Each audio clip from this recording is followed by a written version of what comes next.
دا اوس مې هغه چویټ ووایي چې اسرائیلو ته لا دا کرونا وایرس چې کوم دی هغه ورسېدی اسرائیلو ته ما ویل الحمدلله چې دوی ته هم پته ولګېږي دا د الله یو ډېر عظیم یو چیش دی یو فضل دی چې الله پر کافرانو باندې مسلط کړي. غواړم نه چې د یو کافر کور خراب شي، خو چونکې دا کافران د شپې مشورې کوي زما او ستا د کورو خرابېدو دپاره، زما خو په وسه نه ده پوره، ما خو په وسه نه ده پوره. الله رب العزت تی ورسره کوي، په هغه بیا زه راضي یم. ټیک سلو دوې خبرې نن ورځ ډېرې خوندورې خبرې روانې دي. یو د کافرانو پر کور باندې الله دا مشکل راوستی، دا وایرس راوستی، دا عذاب راوستی. صحیح سلو.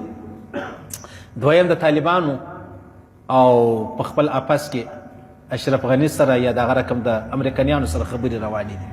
ډېره زبردسته خبره ده. الله دې وکړي، الله دې وکړي. طالبان خو د الله رسول فرمای مومن چې دی هغه سپین زړګی، د مومن زړه سپین زړګی پاره خبره خطا وځي. الله دې وکړي چې زموږ طالبان را خطا نه کړي، را دوکه نه کړي. دا خو دونه چالاق قوم دي دا امریکایان چې انسان تصور نشي کولی. موږ ته کډی نه یې کیندلی، موږ دوکه نه کړي، موږ خو ګوره ایمان لرو، موږ د چا په خبره باندې باور کوو، او دوی خو ایمان نه لري، باور نه لري. صحیح ده. موږ دوکه نه کړي. الله رب العزت صلح راولي، جوړه راولي، روغه راولي. چې د افغانستان خو یو وخت دی راشي چې موږ خو ووینو چې نن بغیر د ټکانو شپه تېره سوله، بغیر د بمباره شپه تېره سوه، بغیر د مړو شپه تېره سوله. ته یې صرف په دا خبرو څه سر خلاصېږي که نه؟ 2 شپې مخکې مې بي بي سي اورېدله، 3-4 شپې مخکې، د نن څه یو کال مخکې په ننګرهار حسکمینه یو علاقه ده، هلته یو مسجد کې پټاو اوس، پټاو چې اوس په دې کې تقریبا 15 یا 15 مسلمانان دا شهیدان شو. په دې کې 15 زنانې کونډانې سوې عزیزان، 15 زنانې کونډانې سولې.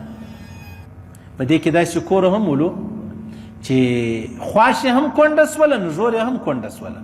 د یوې ښځې خپل خاوند هم شهید سولو، زوی هم چې واده والا و هغه هم شهید سولو.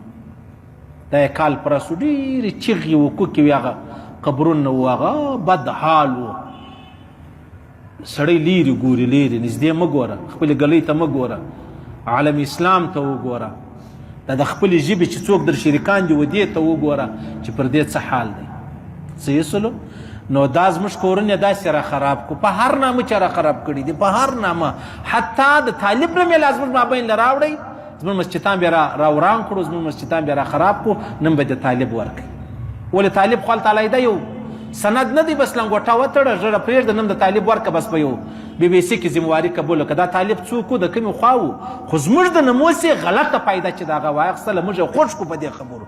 طالب په خپله په دې خبره نه و خبر، طالب په خپله نه و په خبر په دې خبرو، خو دوی موږ داسې تباه کړلو.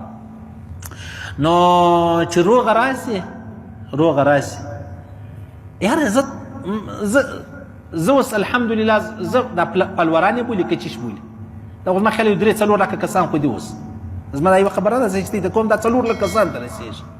زما فکر زه در دا کوټ و، در دا بلوچستان و در پاکستان مې واړوئ. سړی دلته مځکې ته مه ګوره، هغه چارغاش اخوا ته ګوره. دا اوس چې امن راسي، خوشحالي راسي، زموږ وطن آباد سي، نو خو ډېر ښه خوند به وکړي. تی د جګړه در معلومېږي که یا؟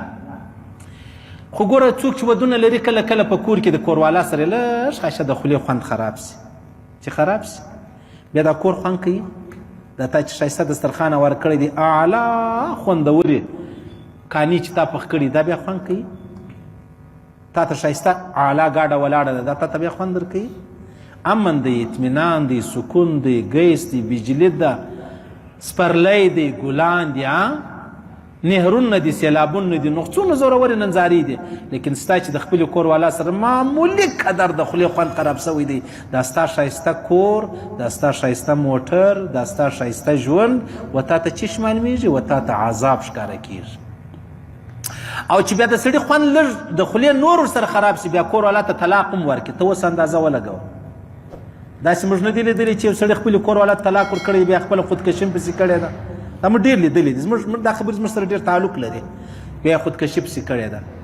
اوس ته د یوه کور اندازه ولګوه چې د خپلې کور والا سره معمولي قدر د خولې خوند خراب شو، په یو خبره وله سار اوس ماښام لره بیرته روغه کېده، هېڅ اسمان نه چپه کېدی، خو دا ټول ښار و سړي ته بې عذاب ښکاره کېدی. نو دا چې په افغانستان کې د یوه کاله سنه چې زه پیدا سوی یم د 40 کالو دا 40 کاله دا جنګونه، دا اورونه، دا تباهي، دا خرابۍ، دا کورونه، تا اندازه ولګوه د دې د خولې خوند به په څه شي؟ د خولې خوند به څه شي؟ خو ما یو مثال ته یې ته درک، کله کله د سړي د خپل وروره سره معمولي خبره باندې خوشکه راسي نه بیا د کوره ووځي، بیا د کور خوند نه ورکوي. د هغه رقم د امسایګانو سره د هغه رقم ګلۍ والا سمالي والا څه خوند کوي. نو دا چې ټول وطن په سرو وینو باندې ویني سوري، نو د هغو بیا څه حال او پر خپل ژوند خوند واخلي یا نیسي اخیستلی. خو بس خبره دا د عزیزانو، صبر خو ډېر عظیم شی دی، الله مسلمانان ته ورکړی دی، الله رب العزت پر موږ داسې مشکل راوستی او موږ مسلمانان یو. ګورې کافران چې دی هغه خو نو کافران دی، هغه خو بیا آخرت هم امید نه لري. زموږ پې زنانې وایي شکر دی یو جهان بل هم سته. صحیح ده؟ ما او تا خو که په دې دنیا کې خوار یو، ستړي یو، ستومان یو، نو هغه دنیا خو الحمدلله دا د مسلمانانو دپاره ده، نو کافرانو دپاره خو نه ده. کافر که نن خوشحاله دی، خوشحاله دی اوسي، خامخا د ده حق دی چې دی خوشحاله شي. د ده یو اپشن دی، د ده هغه یوه کیسه ده، بس د دې په هاخوا بیا دی بل قدم نه لري. موږ الحمدلله بل لوی عظیم ژوند لرو چې هغه نه ختمېدو والا ژوند دی. موږ د هغه په تمه ایسلو. نو الله رب العزت دوې خبرې راوستلې، پر کافرانو باندې وایرس راوستی، پر ما او تا باندې صلح را روانه ده. د نن څه بس جنګونه بند شو په افغانستان کې در 29 تاریخ پورې، دا خالي دی ازماویې چې جنګ بنګ ونیسي. خو په دا مابین کې کافر غلطه پیدا وانخلي، د یو ځای څه مطلب یو بمبار وکړي، یو تاوان ورسوي، یو پټاو وکړي، نو د هغه وایي د طالبانو وکړي.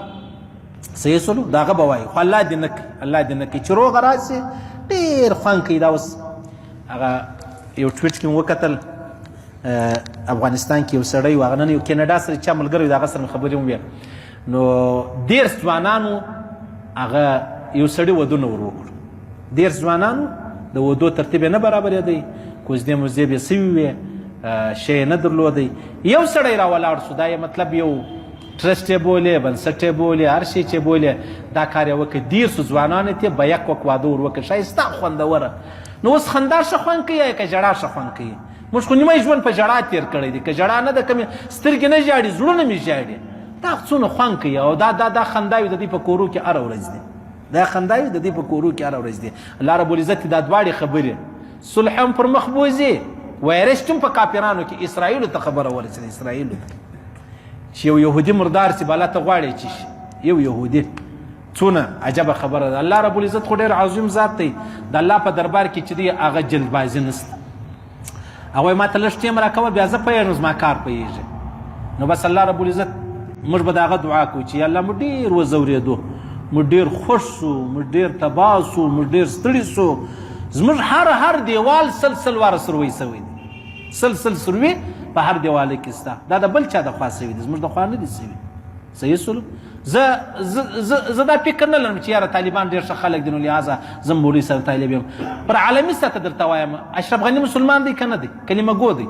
زه هم ګناهګاره یم، دی هم ګناهګاره دی. الله رب العزت د دې ټولو دپاره موږ صلح جوړه روغه غواړو، خالي طالب دپاره یې نه غواړو.